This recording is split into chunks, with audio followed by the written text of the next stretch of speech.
Hey guys, it's Greg. I'm here with Dan Martin. How you doing, Dan? I'm good, mate. You too? And yourself? Yeah, good man. Pretty good. Cool. Um, so just to set this up, we were having a conversation earlier in the week, which got onto the topic of autism. Because obviously you told me your wife is on the spectrum, and my eldest daughter is also on the spectrum, and it came Correct. up in conversation that you were writing a book about it, so about autism and the issues surrounding it. So I thought it might be cool to do a little conversation about why you're writing the book and what it's going, what it's gonna, some of the issues it's going to tackle. So if we start with what made you want to write this book? Really, it was the experience of being with my wife and Mm, learning about everything. I didn't. Well, I probably had met people who were autistic in my life and just not known it yeah. um, because I don't really focus on people's differences. But there was a big gap in my knowledge when me and her first got together. I thought during the pandemic I had time to reflect on it, Mm, and the actions that I took weren't helpful. And rather than some people blame the people who's afflicted, they blame them for it, and they harbour resentment for things sometimes. mm, And I thought, over this period, I had time to reflect on it, and I thought, you know, I've learned this lesson. Other people can learn it too. If I create that the narrative correctly, then mm. it's going to resonate more with people than say an official like a doctor. A Yeah, personal experience is often more reflective than um, academia. yeah, definitely, and probably more relatable for a lot of people as well. Yeah, and I don't come from that background. I don't have a good education. I don't. I understand English, but I'm no good at writing. I'm very bad at punctuation and all those things. So I'm going to need a lot of proofreading. But other than that, the ideas are there, and I thought, I can't just leave them sitting up there. Yeah, man. They've got to come out. No, absolutely. And from what I mean, you've sent me obviously what you've got so far, and it's really interesting read. Actually, it's kind of that conversation and me having read that was kind of the catalyst for doing this because I felt like you had some really interesting ideas and probably Yeah, useful ideas for other people as well, including myself. I mean, obviously, we're having conversations about how you deal with certain situations with a person who has autism and the right way to do that in order to most benefit them and things like that. And obviously, that's kind of advice I definitely need with my eldest daughter and how to deal with the things that she's going through at times. So I think it was useful to have a conversation like this. So yeah, I've written down a quote from the book which kind of opened it, which was sort of the setting out the thesis of kind of why you're doing it. It says, "I want everyone to see the beauty and diversity of people on the spectrum. Their talents and aspirations are shared equally with ours in the neurotypical world. With this, I hope to show how together we are stronger." I think that's a really nice, great premise for a book about it, to be honest. I it's think that's a true. great thing to be doing. It's true. And the thing is, I feel that it's better for everyone if they live in the real world and accept that there are differences in the world. Mm, But the thing is, difference is often the focus. Okay. And instead of that, people need to focus on what is more important, which is where we are the same. yeah, And if we do that, we can make leaps as a society and as a collective. definitely. And that's the point, that's fundamental to it. Um, the problems we see in the world right now are just being magnified by what's going on. This is pointing out all of the flaws in our systems. And if Yep. we can either choose to sit back and say, oh, we're all right with this continuing, or we can say, no, this is a time where we can connect with people in ways we never did before. We've got the time to do that now. Mm. These conversations weren't happening before because, No, not as prominently, no. no, not at all, because everyone was too busy pursuing the next thing they wanted to achieve or more money they wanted to gather for nothing other than selfish reasons when you really consider them. Yeah. And it's that selfish attitude in society that causes this division. Mm. And it is a division, and it's a division that doesn't need to be there. It's based on false premises and bias. That's right. Correct. And the idea with this book is how those false premises and bias are specifically affecting those on the spectrum. Yeah, because people they see their disability first, but they don't see and they fail to appreciate the talent that's there. And Yeah. it's in a way, it's locked away. It's locked away in sort of a box. Mm. It just requires the right key to open, and the key to it is compassion. Yeah, Fundamental. I was going to ask you about that actually. Why are empathy and compassion so important, particularly in regards to the topic of autism and autistic people? The most important part about it is compassion is needed because we we are in the world that is not afflicted by the things that they struggle with. Conversation, for example, they struggle with the notion of you know basic principles that we all take for granted. Basically, Mm. the ability to socialize, the ability to understand other emotions, people's facial expressions. The Yeah, subtlety that they really struggle with. So that requires compassion, and we need to take a definitely. step back and think: am I troubled by a situation because it is actually troubling me, or am I just misunderstood by the actions of the other? So that's Yeah, why you need compassion. no, Um, definitely. No, I completely agree with that. Um, I mean, just in terms of my own life, like when I deal with my eldest Izzy, sometimes I have to be empathetic to a certain extent because it is like you are dealing with someone whose mind works in a different way and is interpreting the world in mm, a different way, and so I need to sometimes go on her level to be able to say the things I need to say to her to make so it makes sense to her. And I'm sure you'll come from the same place with your wife as well. of course, yeah. I mean, we have the ability to see the in betweens in life. Like when we use turns of phrase like killing two birds with one stone. To Mm, us, we know the meaning behind that. It's intrinsic to us. We mean nobody really means they're going out and killing two birds with one stone. I no, get that. You get that. Other neurotypical people get that. But to someone on the spectrum, that's taken literally because their yeah, world it's a literal world. And mm, really, when you think about it, we kind of ignore the fact that we live in a literal world and we do replace things with these comfortable fantasies that aren't true, mm, that just only aid to continue the oppression of these people. It's just a lack of understanding. I don't blame people, and I'm not trying to do that. I'm just mm, trying to say that this is what we're doing wrong, and this is an easy fix. It's not no, hard. It's really no. not hard.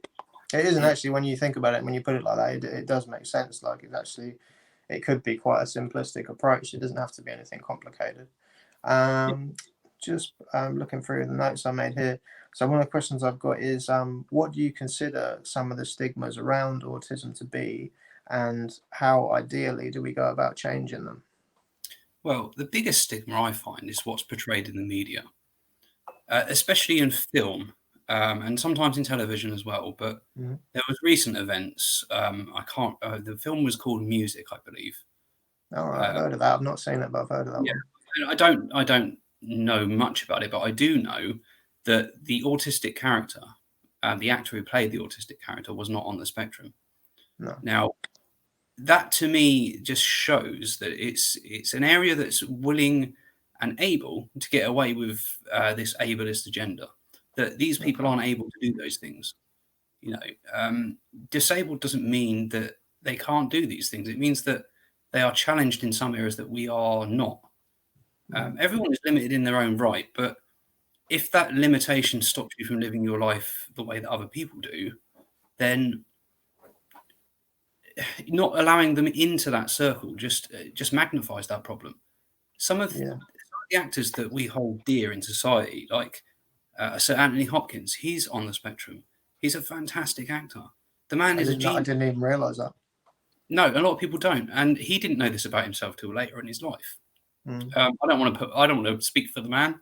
The No. man's obviously comfortable with himself, and he seems to be one of the few people on the spectrum that didn't know they were autistic and still were successful. But Yeah. that is an extreme. I mean, that isn't a you know a That isn't the reflection of norm. what really That's happened. But with that in mind, there is plenty of them available. They're all over the artistic scene in music, um, acting, theatre acting, all sorts of stuff. Mm. Science. I believe I'm pretty certain of it. I'm not entirely certain, so I don't want to. Maybe I shouldn't say, but I think Bill Gates is on the spectrum. Oh, really? Um, there's all these people that have achieved so many things for the world, Mm. and yet it's still not really an accepted topic, and people don't understand it at all. And No, that that's to it. me is odd, because just because it's a condition that affects the people's perception of the world and the way they perceive it, just because it can't be seen, doesn't mean it doesn't affect them as much as someone who, say, has lost a leg or was born No. without limbs. You can see that. You can see that they can't walk without aid, or they can't walk without their prosthetics. It's visual. But when it's something of the mind, Mm. and of the way you perceive the world, it seems that it's okay for people to modicule and ridicule them, and it's not okay, is it? It No, never not is at all. at all. No, and it's like you say, it's because it's an invisible. I don't know if you'd refer to it as an illness or a. How would you refer to autism as an I would entity? refer to it as a developmental disorder. That Um, makes sense. it Yeah, so it's an invisible developmental disorder. It's not something obvious, like you say, like if you had a missing limb or something like that. But it the would affect signs, the person that has it as you equally know, as extremely. yourself with your daughter, the signs are obvious at a certain age, that they're not just, especially after you've had other children that were neurotypical. Yeah, It's obvious that they're not progressing in the same way your other children did, or the children around them. If you don't have other children, yeah. they'll be very quiet to themselves, very focused on certain things that they enjoy.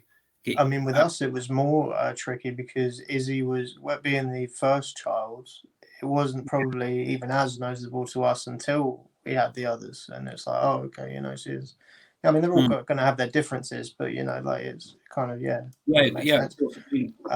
I was going to ask you a question on that actually, because when I first messaged you about it, I said that she's classed as high functioning autism. And then I read in the book that you sent me that's a term you don't really like. Could you explain to me what it is you take issue with about that term? Because I can kind of see why, Yeah. but Well, yeah. the reason I don't like it, I want to be very obvious and distinct about my opinion on this. High functioning is a good term when it's used medically amongst people who are medically minded and who understand the condition. Mm. But unfortunately, high functioning to the normal society means that they're okay. They've got the kind of easy mode of autism. Mm. Autism on easy mode, they're all right. They can talk, they can converse. They seem to be getting on all right. But everyone ignores that just because they don't struggle in those areas with communication, like people who are non-verbal, doesn't mean that on the inside they're not struggling. No, Um, absolutely. they have high functioning autistics have a very good ability. I'm still using the term because I'm not really sure what we should use in replacement of it. So I'm not saying we shouldn't use it. I'm just saying we should understand it better. So Yeah, just yeah, wanted to. that makes sense.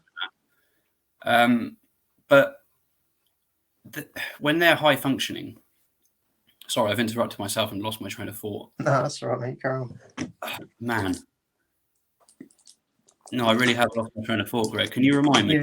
You were saying about the fact that in our society, the term high functioning is seen almost as like this person has an easier time of it, like they're just okay, but not seeing that. But that term could take away from the fact that actually they are suffering just as much, or potentially equally, to someone who has more obvious autism. Yeah, that's it. So they will be struggling in the same ways. It's just that they have an amazing ability to act like they are neurotypical. Mm. And it's something that they call masking. Mm. And it's what all actors can do. All actors do it, like neurotypicals do it. They get into that mindset and they play that role. But for or someone on the autistic spectrum, they have to do that most days of their life, and that can be very challenging and extremely exhausting, because Yeah. they're denying themselves who they really are. They're mirroring behaviours around them, Mm. and you know they are still struggling in the same ways. It's just that they have the ability of speech where they don't. Mm. But it doesn't mean that they're not struggling in the same ways, because they're all on the spectrum. It's just that some elements of the autistic spectrum are more prominent in some than they are in others. No, that's right. You know, And you're saying about obviously the frustration this can cause for someone that has it, like having the on mask and just trying to, interact in normal society. Such frustration can lead to what you refer to in your book as a meltdown. And one of the questions I asked you earlier in the week was, how do you tell the difference between a meltdown, say in a child, how do you tell the difference between a meltdown and a tantrum, like someone who's kind of just throwing a fit to get their way, as it were? Because I know that the difference can be marked, but at times can be a fine line between it. So how would you put it in your words? The best way I would describe it is, if your child is a perfect example, although it's not maybe one now, but when I was growing up, when you were in a supermarket, there was sweets at the aisle every single time. Mm. Now, if a child is after something, they're looking for a reaction. And this is one of the fundamental things you need to look for. Are they looking around? Are they trying to see if they're getting the response they require, or what they want out of the situation? There's always a motive. With a meltdown, there is no motive at all. There is no rationale. There is only a display, a physical display of the inability to explain or comprehend emotion or sensory input at that time. Yeah. And that will come out often displayed to us in our world as aggression, as stubbornness or inability to understand. It can put them in a very difficult position, and often a very dangerous one, especially when they're in the public, because they will see these things as aggression, and it's often dealt with in that way, and then they end up in situations that could have been easily avoided by understanding the condition. Yeah. So a tantrum on the other end of the scale is exactly the opposite.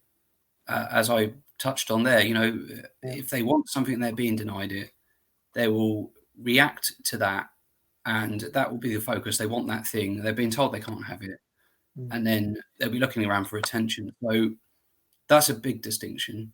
It's like the difference between almost acting out to get your way and what you might refer to as acting out because you have no other way to express this frustration inside your own head. And as a parent, we definitely need to exercise what you're talking about, empathy and compassion there, to make sure that we deal with our child in the right way, so that the situation is resolved for them. Yeah, I feel that the best strategy is avoidance.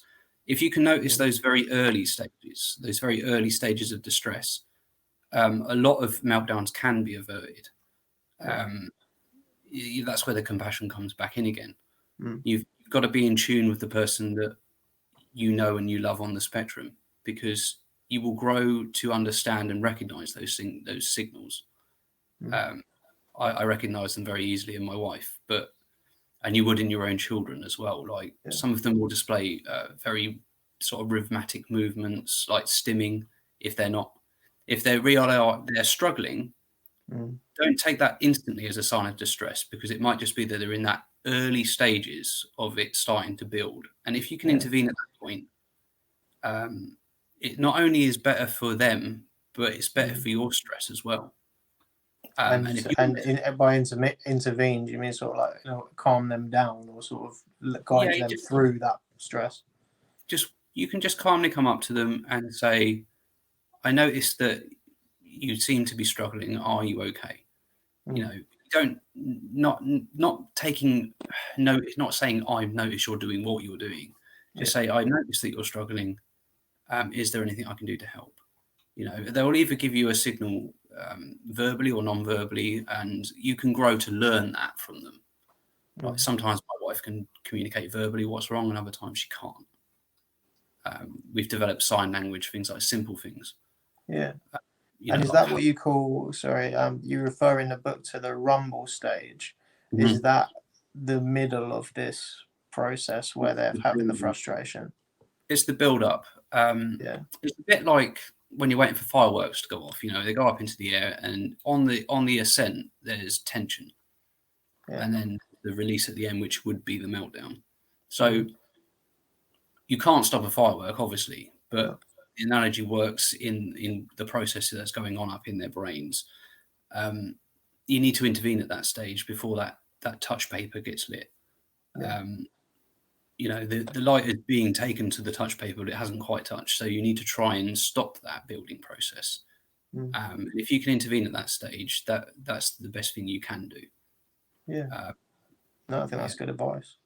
If it gets beyond that, so a meltdown is obviously going to possibly be inevitable, although sometimes they can be avoided. But I feel it's better. No, go on. It's better not to be reactive if it has already occurred. We have to turn our own emotions off in that moment. We're able to do that. That leads on to my next question, actually, because I was going to say, what can you do to remain calm in the face of a meltdown? Because obviously, these situations require a lot of tact and a lot of patience, something that some people find it hard to muster sometimes. Probably, I would say myself included at times. I could definitely do with learning to be more patient and calm in certain situations. I'll fully admit to that. But what advice would you give to someone that's finding it difficult to deal with that situation on the other side of it as well, and feeling like a little bit helpless to help that person? What would you say to them? Well, what I will start off with saying is that I'm not immune to those things either. I think what's more important is when those things are getting to you, you need to remember that in this moment, I have to contain what I'm feeling, because I can't project it at them, because it isn't a product of their behavior. It's a product of my failed coping strategy.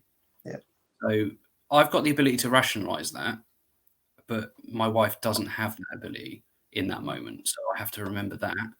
And then I can bear my frustration out to myself or to other people. I can phone my friends or, things like that, because it's not about what she's doing. It's about how I'm failing in myself in that moment. I might be emotionally vulnerable in that moment, and then I'll be projecting my frustration at her, which will make her feel like she's done something wrong. Which is something that we never should do to them, because if they learn that if they're being natural, then it's going to be repugnant to other people. They won't be themselves. And then we're missing out on talent and a lot of it.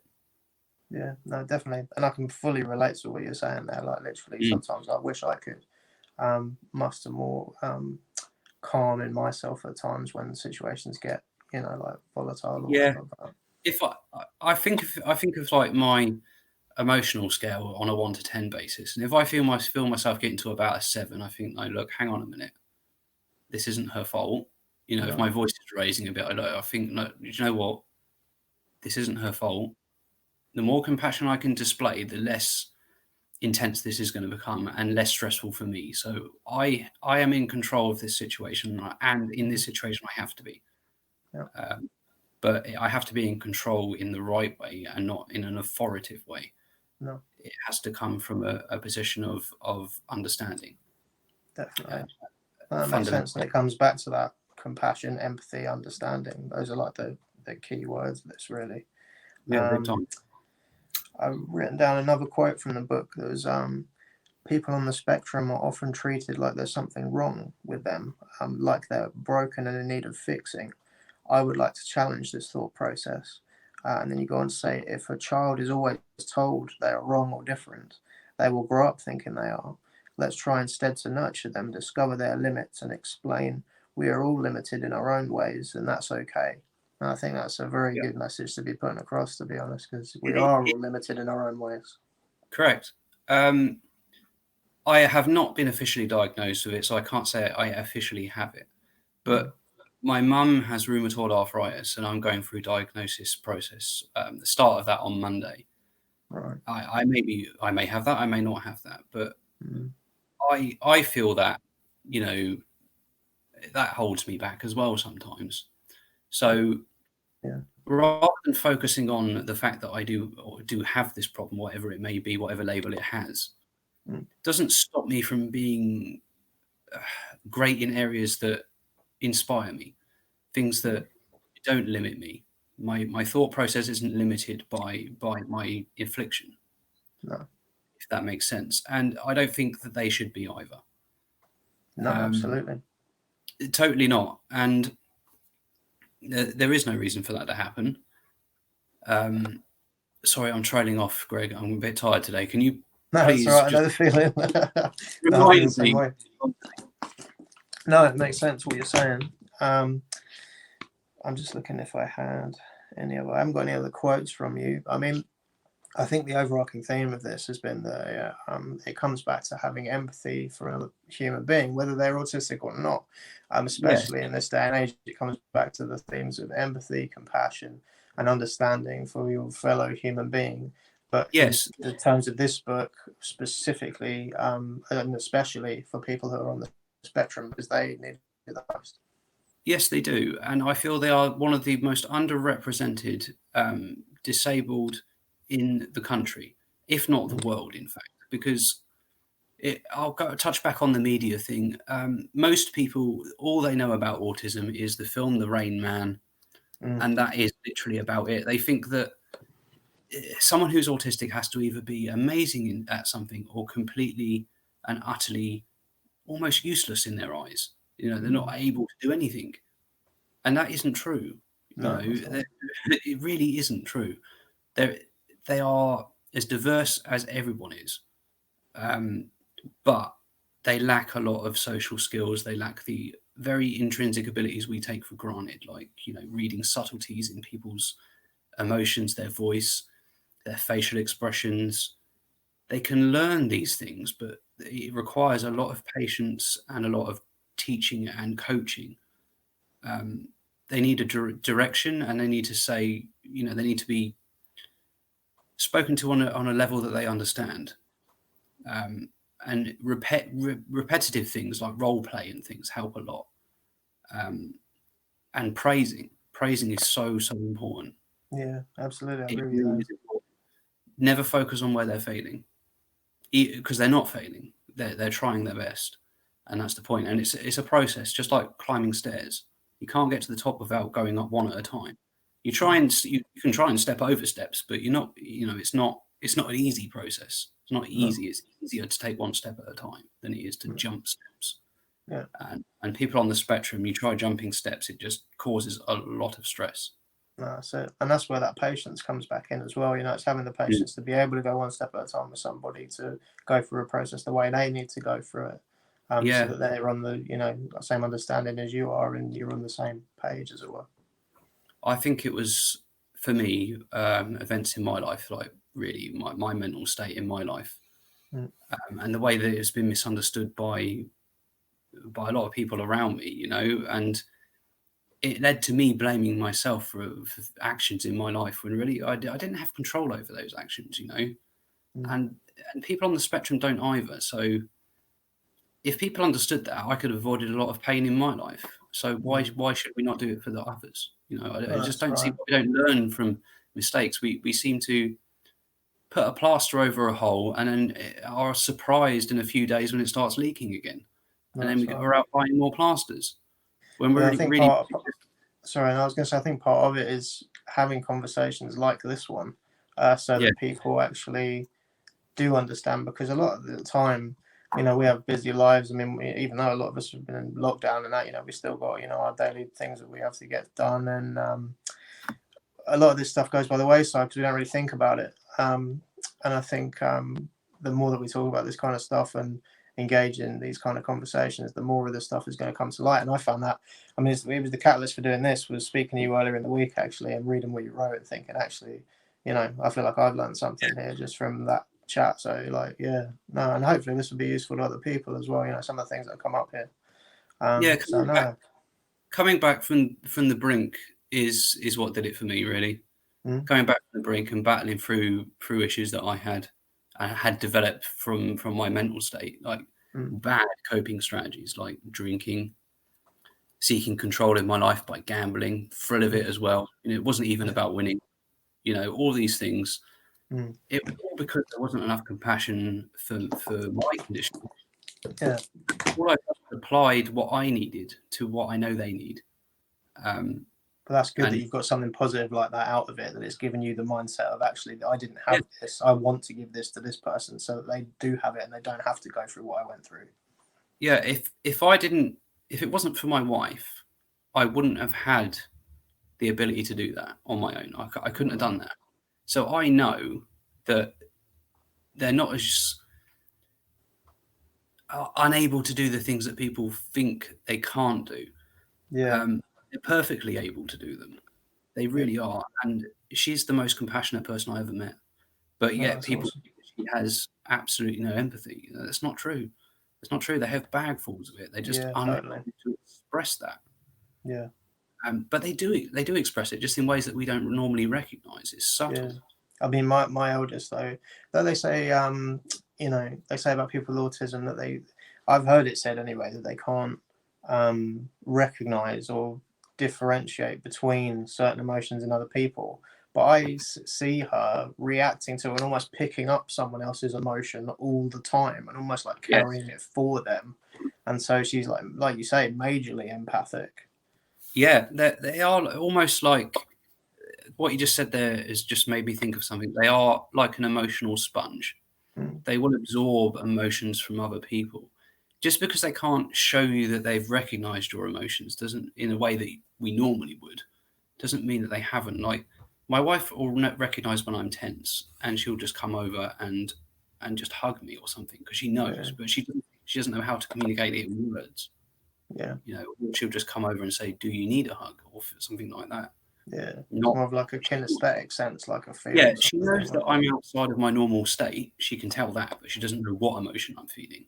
Like yeah, sometimes being passionate about a subject and talking with passion will make her think I'm angry. If mm, my voice goes up when I get excited, or mm, things like those again subtleties yeah, that she doesn't get, and often she'll misconstrue my raised voice for anger, yeah. things like that. No, fair enough, man. Um, Pretty much last question I had for you, actually, in terms of what I've written down. I think we covered a lot of ground here. Um, was Obviously I've read an excerpt of what will be the finished book. What are Mhm. some of the ideas you have in mind for where you're going to lead it from what we've already discussed? Okay, well, what I want to do is show people where we're going wrong, and then show people where we can start going right and Yeah. start making changes. But also to teach people about autism in the correct way, because there's a lot of bad information available, Mm, very bad information, cult-like information, actually, especially a lot of it coming from America. right. This idea that they need fixing, that there's something Yeah, wrong, no, that's a terrible or that concept. there's a It's a root lot. cause. It's very rife in psychology, that concept as well. Yeah. The idea of a broken first person who needs putting back together. Like, Mhm. Very yeah, much so in the UK, where we live, Greg. Very yeah, much so.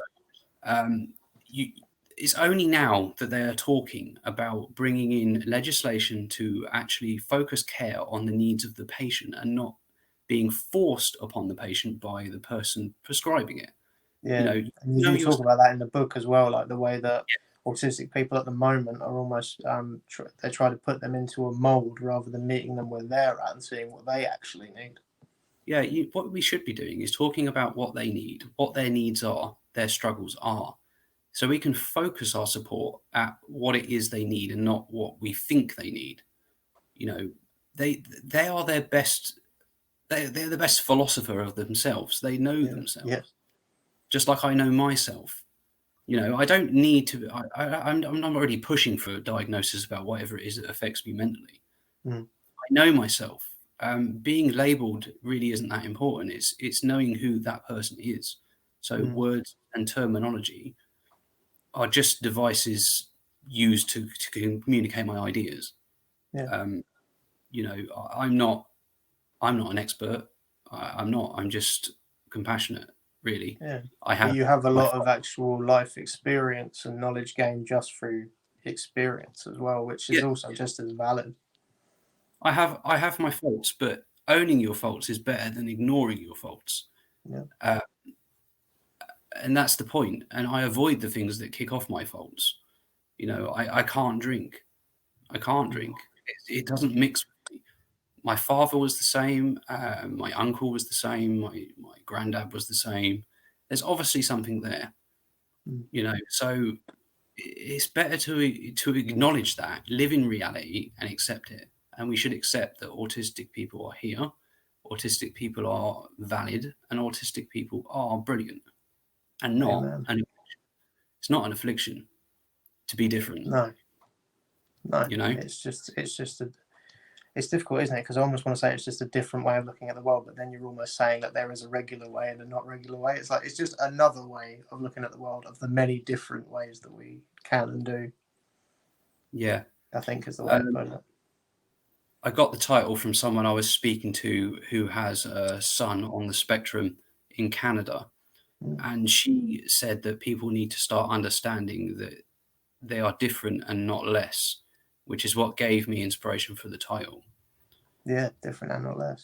In the first I didn't place, actually realise when you sent me that. I thought that was the heading of the first chapter. So that is the name of the book, different, not less. it will be the name of the book, different, I not like less. it. Yeah, that makes a lot of sense. Subtitled, I'm toying with a compassionate look at those on the spectrum. Yeah, no, that makes sense. Still toying with that idea, but I want to find something a little bit catchy that might actually, resonate. Yeah, definitely. Well, the word compassionate in there, I mean, that is a very central theme of the book. So I think that would be good to have that in the title somewhere. Yeah. And when do you see, I mean, I know obviously you're still early days at the moment, but when do you foresee the book being, do you have a date in mind for when you'd like it finished or a rough idea of time? It's hard. It's hard because obviously I'm trying to care for my wife alongside it. It's very difficult for me to commit to set times for writing. Yeah. Really, it's erratic. But No, I can things understand. are becoming more stable because I had to fight a lot to get a lot of help from the mental health department. My Right. wife developed mental health problems while waiting to be treated for other problems. They just got worse, and she was being ignored, and I had to go through PALS. It took a long, long time to get all this sorted, but we're finally on the road of progress rather than stagnation or decline. That's good. So I write when I can. So Yeah. it's difficult for me to say. I'd like to get it out by the summer Oh, because it's cool. not. I'm As not quick as looking that. for. Yeah, I'm not looking for a big book. I'm looking for something around 50 to 60 pages. I don't Okay. want it to be some sort of epic monologue that people are going to struggle to get through. No, I suppose if it's shorter like that, it'd be something that more people will consume, and then the message gets spread quicker and easier. Yeah, So that's, yeah, there are positives to that, definitely. and the book will be on Amazon for free on ebook. I'm not Oh, looking for nice. this. That's really good, man. This is not an endeavor of my ego. It's not something I don't want. I don't even really want recognition for it. No. It is what it is, and it's a moment in time, and it's a moment that needed to be expressed. Yeah. Because it's not being done in traditional media. Nobody's doing it.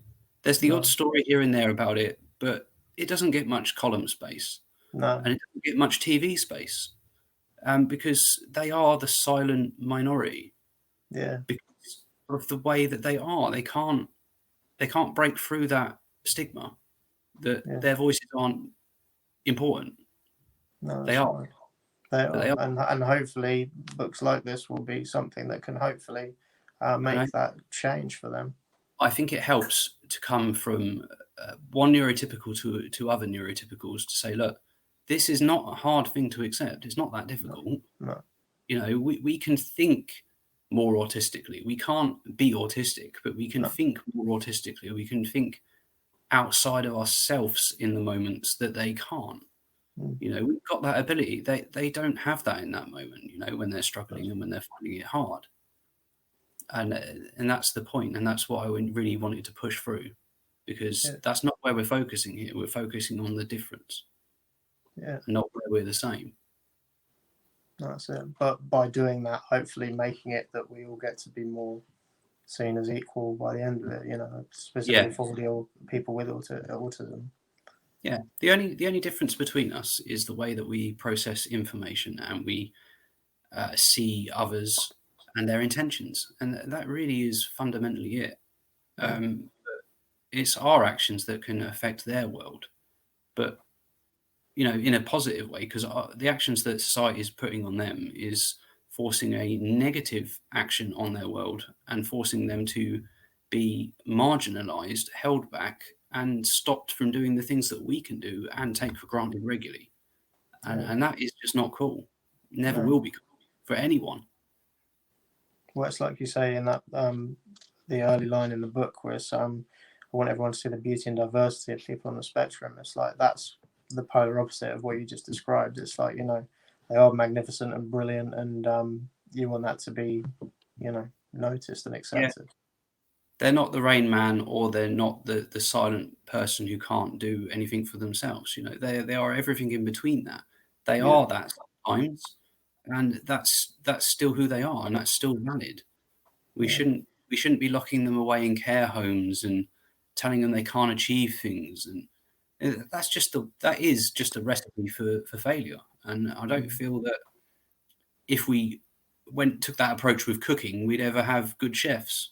So why are we ever going to have brilliant functioning autistic people if we are putting bad ingredients in? Yeah. No, I get what you're saying. Well, no, man. I mean, all I can say is I look forward to reading the finished book, man. Because what I've read so far has resonated, like really resonated, and made a lot of sense to me. So, and just the conversations we've had has helped me in thinking about the way I approach, dealing with my eldest when she's struggling. So that's helped me. Good. So, thanks for that, man. Just for having those conversations. It's good to chat about this stuff because, like you say, it can be seen as a taboo topic, and I don't think there is as much conversation about it as there could be. No, there isn't, and especially about anything that isn't visible. The learning disabled are very similarly afflicted. People think that just because they can't learn on the same level as other people, they can't learn at all. That's not true. It's not true. No. So everyone just needs to be recognizing that we are one race. We are the human race, and unless we come together and learn how to accept each other for who we are, then we will just be divided and we will fall. And that is not something that anybody wants. So why are we still doing it? No, absolutely. The goal is unity at the end of the day. Yes. Yes. Definitely. And without violence. Yeah.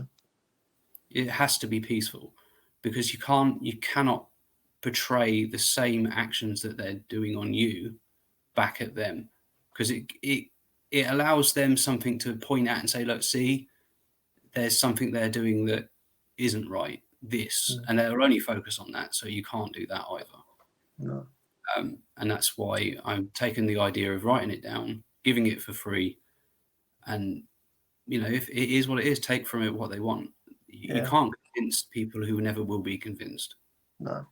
But that's the But best way to get the information out there. Hand it to people for free, offer it to them, put it in an easy, kind of bite-sized format that, they'll actually be more likely to read through, and hopefully they'll take from it, those positives that you hope to affect in society.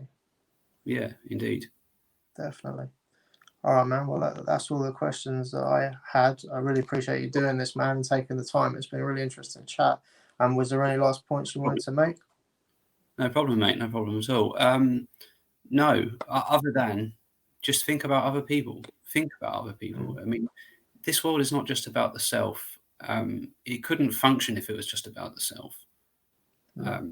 It just couldn't, because if it was all about one thing, then you wouldn't have existed in the first place.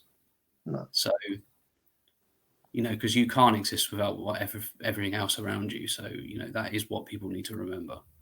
No, that's right. Instead of trying to, like what we're doing at the moment with the climate, for example, Greg, I know this is not the same topic, but No. we're hoping to reach a new planet before we ruin our own.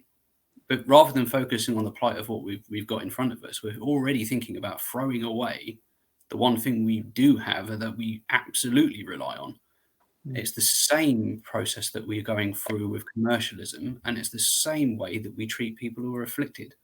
It's something broke that needs to be fixed or replaced, or avoided if at all possible. So it's kind of a change in the psyche of humanity that needs to take place over time, I think. Yeah, definitely. And I think we've lost sight of the fact that we are living creatures. I think we've ascended to a dangerous position where we feel like we're not part of nature anymore, and that way of thinking has caused the position that we're in and the way we think about other people, and you know, life isn't perfect. Life wasn't ever meant to be perfect. It arose from chaos, and if we allow like, you know, chaos to continue to exist, then it's only going to end with bad results. We can stabilize things if things are the way they should be and not the way they are. Yeah. No, I agree, man. And hopefully that's something that with time more people will come to realize. But you know, time will tell on that one. But I'm hopeful, you know, with things like what we've been saying today. That's the dream. That's the dream. Dream big or go home, friend. One of them minutes. Got to stay positive, mate. Yes. But yeah. But no, thank you very much anyway for doing this today, Dan. I think we've got some really interesting information out there, and I look forward to reading the finished article, man. Please do send me a link as soon as it's ready, because I definitely want to read it. Yeah, certainly, will do. And that'll be available on Amazon for people to find, won't it? Yeah, it will be on Amazon by ebook. I can't give you a date because my life. No, that's fine, man. And the title was different. But I'm hoping at some point in the summer I can get it finished. Definitely. And remind us what the title was, just so that people can search it when it's ready. Not less. Different, not less. I have started tweeting things on my Twitter. Oh, okay, cool. My Twitter. Yeah, let them know what your Twitter is, man. Yeah, my Twitter handle is @RebelWargaming. @RebelWargaming. Cool. Yeah. It wasn't set up with this intention. I mean, obviously you can tell by that, but it's #different, not less. I've started trying to get it some attention, but I'm only small on Twitter, so it's going to be difficult. But hopefully on Amazon it will get a bit more attention, especially if it's free. Because I hope so, man. I don't want people to think I'm trying to profit from this. It isn't about that at all in any way. Well, if you're giving it away for free, then you're definitely not. You know, you're just trying to get that information out there. But Amazon. One thing I do want to mention: Amazon do give the option of having it in a printed format. Okay. I can't avoid them charging people for that. Right. So, whatever profit is made from that, I am yet to decide where it's going to be donated. I don't want it. It's not about me, but it will go back to some sort of autistic local charity, I should imagine. I'm contemplating using it for the day centre that my wife attends usually, although she hasn't been there recently due to COVID. Touch Base in Folkestone. Okay. They do wonderful stuff, man. They do wonderful work there. So that's something that's close to me. So if anyone's going to profit from it and gain from it, it should be them and not me. No, absolutely, man. That makes sense. Yeah. No, great stuff. All right. Well, fantastic, man. Thank you very much for doing this again. And be in touch, man. I'm sure we'll have more conversations like this anyway between us very soon. Indeed. Nice Peace one. out. Peace out. Take care, Dan. Cheers, man. Bye. You're welcome.